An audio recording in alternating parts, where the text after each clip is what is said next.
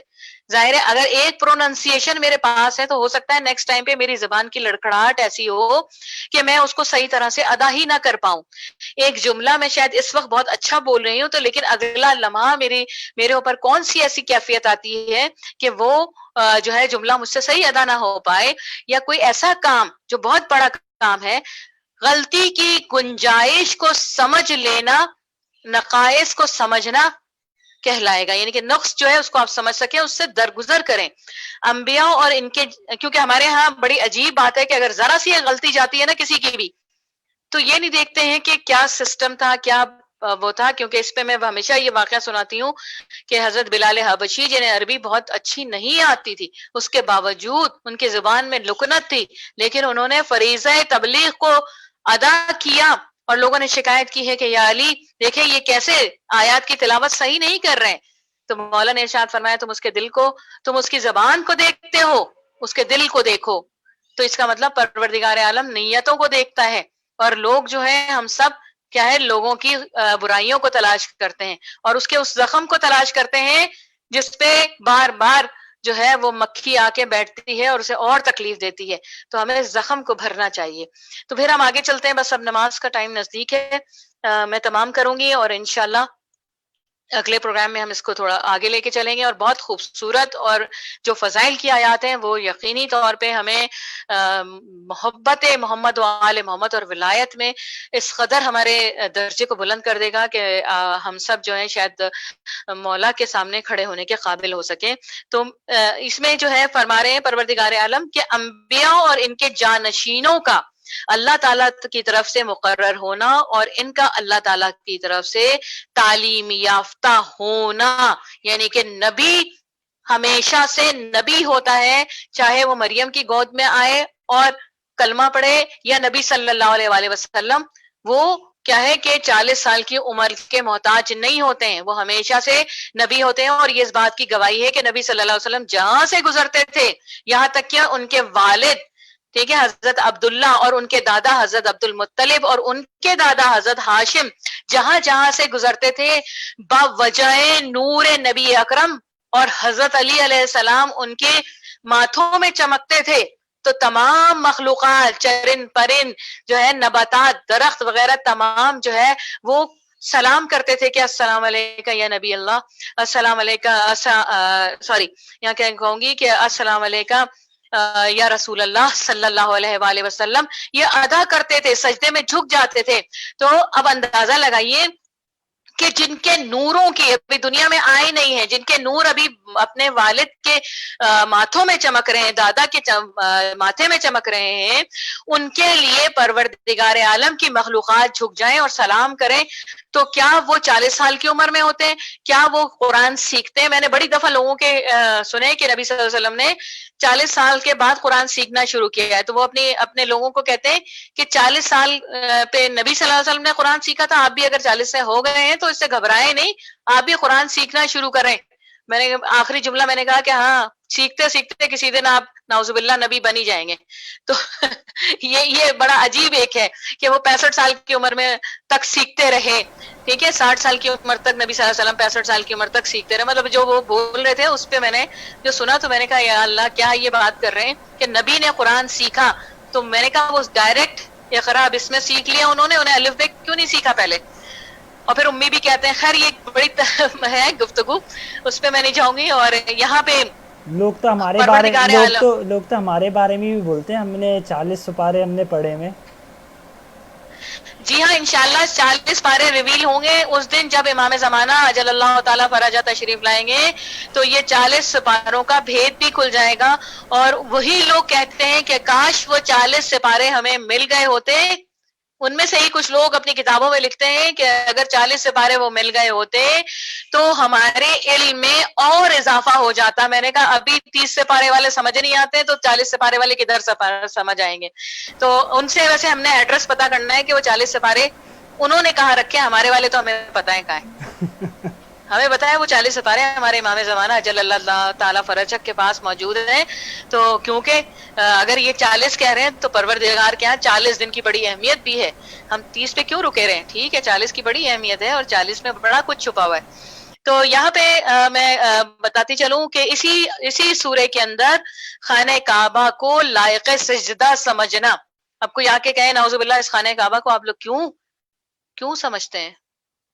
ہے کوئی انگلی اٹھا سکتے ہیں نا کہ آپ لوگوں کو کیا ضرورت ہے کہ اس پہ عبادت کریں. تو پروردگار عالم نے اپنی کتاب میں اس کو پروف کیا ہے. میں نے صرف مینشن کیا ہے, جس کو تلاش کرنا ہے تلاش بھی کرے, یہ آیتیں بھی موجود ہیں. اور دیکھیں ہم نے ہر چیز کو تلاش کرنا ہے اور کوشش کرنا ہے. اور پھر آخری پیغام جو اس میں آ رہا ہے وہ مصیبتوں پر صبر کرنا. ٹھیک ہے, اور مصیبتیں نہ, اگر کسی مومن پہ 40 دن تک کوئی مصیبت نہ آئے تو اسے آپ مومن نہیں سمجھتے. اور کیا ہے کہ اگر اس پہ کوئی مصیبت نہ آئے, کوئی جو ہے پریشانی نہ آئے تو اس کے جو ہے پروردگار عالم اس کو سمجھ لینا چاہیے. اس کو سمجھ لے, اماموں کا قول ہے کہ اسے سمجھ لینا چاہیے کہ پروردگار عالم اس سے ناراض ہے, کیونکہ آزمائش کا حق صرف پروردگار عالم کو ہے. پروردگار عالم ہی انسان کو آزما سکتا ہے, میں اور آپ نہیں. ہم تکلیفیں دے سکتے ہیں, ہم تکلیفیں دے سکتے ہیں, ہم جو ہے. اور یہ بھی میں نے ایک جگہ پڑھا کہ ایک مومن اگر کسی جزیرے میں چلا جائے, لوگوں سے دور چلا جائے, چھپ جائے کسی جزیرے میں جہاں کوئی دوسرا مومن کوئی اور انسان موجود نہ ہو, تو پروردگار عالم اس کی آزمائش کے لیے ایک بندے کو وہاں پہنچا دیتا ہے جو اس مومن کی آزمائش کا باعث بن جاتا ہے. تو ہم سب بھی ایک دوسرے کی آزمائش کا باعث ہیں. کوشش کریں کہ وہ بنے جن کی آزمائش لی جاتی ہے, وہ نہ بنے جن سے آزمائش لی جا رہی ہے, جو آزمائش کے لیے مقرر کیے جا رہے ہیں کہ تم اس مومن کا جو ہے وہ اس کا حساب کتاب کرو. تو بس اس کے ساتھ ہی میں پروردگار عالم کی بارگاہ بس ایک چیز اور بتاتی چلوں, اس کی امپورٹنس کی, اس کی خصوصیات کیا تھی کہ جب جو ہے یہ رسول اللہ صلی اللہ علیہ وسلم نے بھیجا ہے لوگوں کو کہ کون جو ہے مدینے سے جائے گا اور جا کے تبلیغ کرے گا اسلام کی, تو بہت سارے اپنے اصحاب کو بلایا اور ان سے پوچھا کہ تمہیں کون کون سی سورہ یاد ہے. تو اصحاب نے بتایا مجھے فلاں فلاں فلاں, لیکن ایک نوجوان نے کہا کہ مجھے سورہ بقرہ یاد ہے. تو نبی صلی اللہ علیہ وسلم نے کہا کہ تم جاؤ جا کے تبلیغ اسلام کرو, کیونکہ یہ سورہ مکمل سورہ, اس میں ہر احکام ہے, ہر حکم موجود ہے, اور اس کی تبلیغ کرو. اسے بھیجا نبی صلی اللہ علیہ وسلم نے. تو بس میں اس کے ساتھ ہی پروردگار عالم کی بارگاہ میں دعا کرتی ہوں کہ پروردگار عالم ہماری اس کوشش کو اپنی بارگاہ میں قبول فرمائے. اور اس وقت ہمارے اور بھائیوں کے اذان کا بھی وقت ہو گیا ہے اور یہ دعا کا بھی وقت ہے. تو میں اپنے پروردگار عالم کی بارگاہ میں دعا کرتی ہوں کہ یہ جو ہم نے نیک کام کیا ہے, قرآن کی تعلیم کو عام کرنے کی بات کی ہے, تفسیر کی بات کی ہے, پروردگار اس کو اپنی بارگاہ میں بحق محمد والے محمد قبول فرما. اور اس کا جو اجر ہے, اس کا جو ثواب ہے, جو لوگ سننے ان سب کو, اور جو حضرت آدم سے لے کے آج تک پیوندے زمین ہوئے ان سب کو بخش دیا. اور پروردگار عالم ہمارے گناہان کبیرہ و صغیرہ کو بخش دے. پروردگار میرے مولا و آقا امام زمانہ کو صحت سلامتی طول عمر عطا فرما. پروردگار جلد از جلد اپنے اذن سے مولا کے واسطے سے ان کی حکومت کو قائم فرما دے. پروردگار ہم مولا کے مشتاق ہیں, مولا کی معرفت ہمارے گزرے ہوئوں کو اور ہمارے آنے والوں کو, اور ہمیں مولا کی معرفت, غلامی اور کنیزی جلد از جلد عطا فرما دے تاکہ مرتے ہوئے ہم جاہلیت کی موت نہ مریں. پروردگار عالم جو لوگ جہاں جہاں اپنے رزق و روزگار کی وجہ سے پریشان ہیں, پروردگار ان سب کو امام جعفر صادق علیہ السلام کے واسطے